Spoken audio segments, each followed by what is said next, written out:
Hello everyone. आज की हमारी जो वीडियो है ये 9th और 11th क्लास के लिए है और मैं आशा करता हूँ कि आप सब ठीक होंगे। आज जो हम पढ़ने वाले हैं, हमारा जो पहले चैप्टर चल रहा है, टॉपिक चल रहा है, उसका नाम है अपवाद अंतर।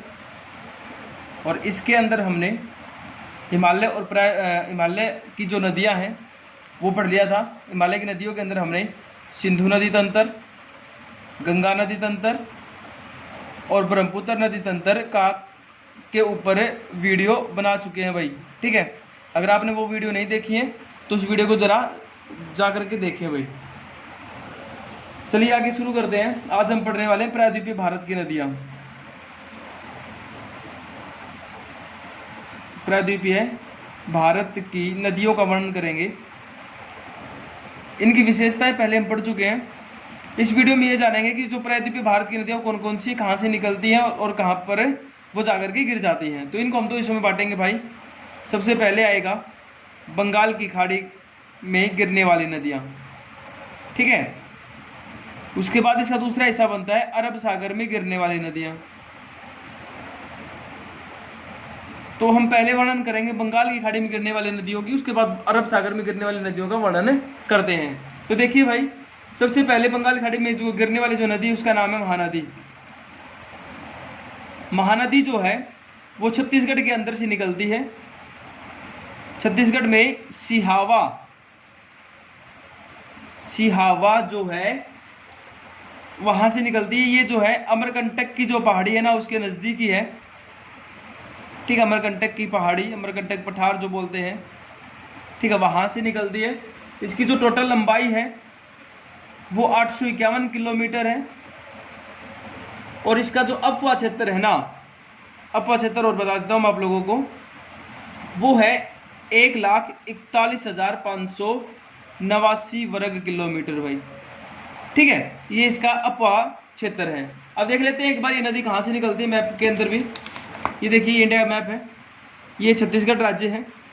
इस छत्तीसगढ़ राज्य के अंदर ये जो इसका मध्य प्रदेश और छत्तीसगढ़ का जो बॉर्डर है, इस बॉर्डर के साथ में बनता है अमरकंटक पहाड़ी। ठीक है, मध्य प्रदेश के अंदर दिखाई जाती है, लेकिन बॉर्डर के साथ में। तो ये यहाँ से निकलती है। ठीक है, ये यहाँ से निकलती है और यहाँ से निकलने के बाद जो है ये ऊपर की तरफ बहेगी महानदी। और फिर उसके बाद जो है आगे जाने के बाद ये उड़ीसा में प्रवेश कर जाती है भाई।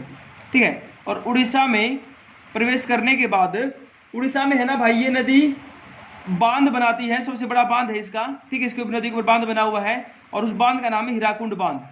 ठीक है, उसके बाद फिर ये जो नदी है आगे चल करके पारादीप के नज़दीक, पारादीप जो है ना, ये बंदरगाह है, पारादीप के नज़दीक बंगाल की खाड़ी में नदी गिर जाती है। ठीक है, और यहाँ पर बनाती है डेल्टा। बंगाल की खाड़ी में गिरने वाली जो नदियाँ होती हैं डेल्टा बनाती हैं, क्योंकि ये यहाँ पर आने के बाद जब समुद्र के नज़दीक पहुँचती हैं तो अलग अलग धाराओं में बढ़ जाती है और उसके बाद एक त्रिभुजाकार आकृति का निर्माण होता है। जो अपने साथ लाई गई मिट्टी बिछाती है तो उसको हम क्या बोलते हैं, डेल्टा बोलते हैं। तो ये हो गया अपनी महानदी जो छत्तीसगढ़ की सिहावा से निकली, छत्तीसगढ़ में बहने के बाद ये उड़ीसा में जाती है। उड़ीसा में पारादीप के नज़दीक ये बंगाली खाड़ी में गिर जाती है भाई।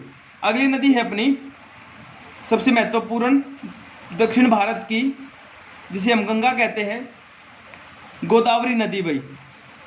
ठीक है, गोदावरी नदी को दक्षिण गंगा भी कहा जाता है, वर्ध गंगा भी कहा जाता है, बूढ़ी गंगा भी कहा जाता है। ठीक है, वर्ध गंगा या बूढ़ी गंगा भी कहा जाता है। ये जो है ना प्रायद्वीपीय भारत की सबसे लंबी नदी है, प्रायद्वीपीय भारत की। ठीक है, यानी कि हमारा जो है दक्षिणतम जो भारत है ना, ये जो प्रायद्वीप है, जिसको प्रायद्वीप बोलते हैं, प्रायद्वीप का मतलब आप जानते होंगे। तो इसमें देखो भाई, इसकी जो टोटल लंबाई है वो लंबाई है 1465 किलोमीटर। कितनी है? 1465 किलोमीटर। इसीलिए ये दक्षिण भारत की सबसे लंबी नदी है। ये जो है इसका उद्गम स्थल जो है ना, वो है महाराष्ट्र में भाई। महाराष्ट्र में है। महाराष्ट्र का नासिक जिला आप लोगों ने सुना हो कभी। वहां पर एक पहाड़ी है, उसका नाम है त्रियंबकेश्वर। त्रियंबकेश्वर, ठीक है भाई, ये यहाँ से निकलती है महाराष्ट्र के अंदर, नासिक जिला, और त्रियंबकेश्वर जो पहाड़ी है वहाँ से ये निकलती है। टोटल लंबाई इसकी 1465 किलोमीटर है। अगर मैं इसके अपवा की बात करूँ तो वो है 3,12,812 वर्ग किलोमीटर भाई। ठीक है, ये इसका क्या है, अपवा क्षेत्र है। अगर ये यहाँ तक समझ में आ गया तो अब इसको मैप में देख लेते हैं एक बार। ये देखो भाई, ये अपना महाराष्ट्र है। महाराष्ट्र में ना ये जो पश्चिमी जो घाट है ना, इस पश्चिमी घाट से ही नदियों का उद्गम होता है, पश्चिमी घाट से। ठीक है, इन पश्चिमी घाट से नदियों उद्गम होता है। तो महाराष्ट्र, गोवा और ये कर्नाटक और केरल के साथ जो पश्चिमी घाट हमने पढ़ रखे हैं, इसके ऊपर वीडियो बना चुके हैं हम, देख लेना एक बार। देखो यहाँ पर नासिक जिला और नासिक जिले के पास से वो पहाड़ी त्र्यंबकेश्वर। ठीक है, यहाँ से महाराष्ट्र से निकलने के बाद जो है ये महाराष्ट्र में फिर तेलंगाना की तरफ जाएगी। तेलंगाना की तरफ जाने के बाद जो है ये तेलंगाना बॉर्डर और महाराष्ट्र बॉर्डर के साथ उनका बॉर्डर बनाते हुए बिल्कुल बॉर्डर के साथ साथ बहती है।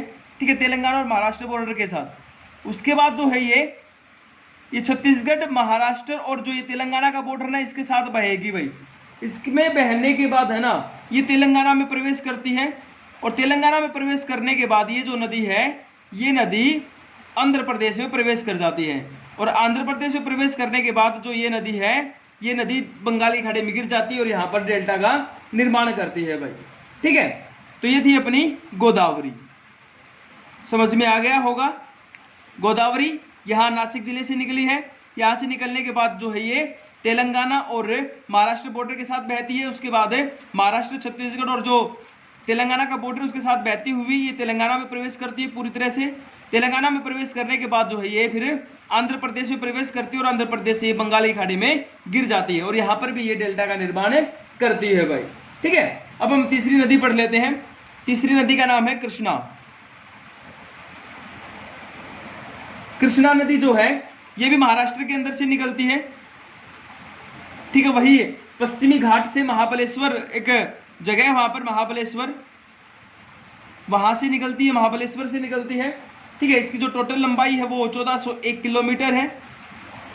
ठीक है, और इसका अफवाह क्षेत्र जो है ना 2,58,948 वर्ग किलोमीटर जो है इसका अफवाह क्षेत्र होगा भाई। ठीक है, 2,58,948 वर्ग किलोमीटर। उम्मीद करता हूं कि समझ में आ रहा होगा।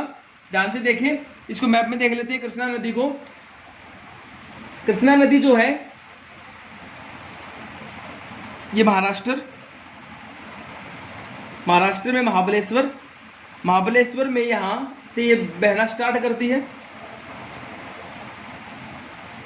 उसके बाद महाराष्ट्र से ये कर्नाटक में प्रवेश करेगी। ठीक है, कर्नाटक में प्रवेश करने के बाद जो है ये तेलंगाना की तरफ जाएगी।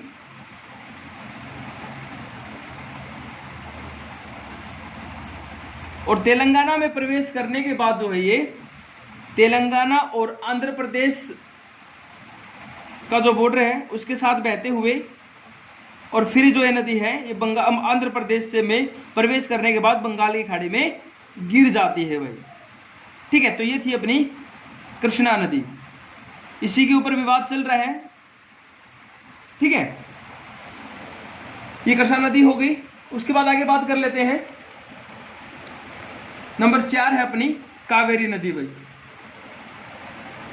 दक्षिणतम भारत की आखिरी नदी। ठीक है, ये जो नदी है कर्नाटक से निकलती है। कर्नाटक में कोडकू जिला है भाई, कोडकू जिला, यहां से निकलेगी। यहां पर पर्वत श्रेणी का नाम है ब्रह्मगिरी पर्वत श्रेणी से निकलती है। ठीक है, इसकी जो लंबाई है वो है 800 किलोमीटर और इसका जो अपवा क्षेत्र है वो है 81,155 वर्ग किलोमीटर। ठीक है भाई, कोडकू जिला, ब्रह्मगिरी श्रेणी, कर्नाटक, कावेरी नदी निकलती है। अब इसमें देख लेते हैं कर्नाटक के अंदर, कर्नाटक में ब्रह्मगिरी श्रेणी। ठीक है, यहां से ये निकलने के बाद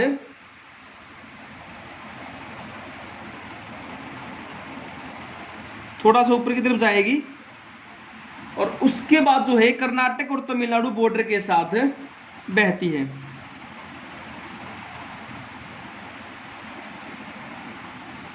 ठीक है, और फिर तमिलनाडु में प्रवेश करती है। तमिलनाडु में प्रवेश करने के बाद इसके ऊपर एक बांध है, उसका नाम है मैटूर बांध। ठीक है, और मैटूर बांध से आगे निकलने के बाद जो है ये बंगाल की खाड़ी में गिर जाती है। ठीक है ना भाई। यहां से निकली है ब्रह्मगिरि श्रेणी। कावेरी का जो उद्गम है वो कहां पर है, वो कर्नाटक के अंदर ब्रह्मगिरि श्रेणी है। कर्नाटक से निकलने के बाद जो है ये कर्नाटक और तमिलनाडु बॉर्डर के साथ बहते हुए तमिलनाडु में प्रवेश करती है और तमिलनाडु से ही फिर बंगाली खाड़ी में गिर जाती है। तो ये थी हमारी महानदी गोदावरी, कृष्णा और कावेरी।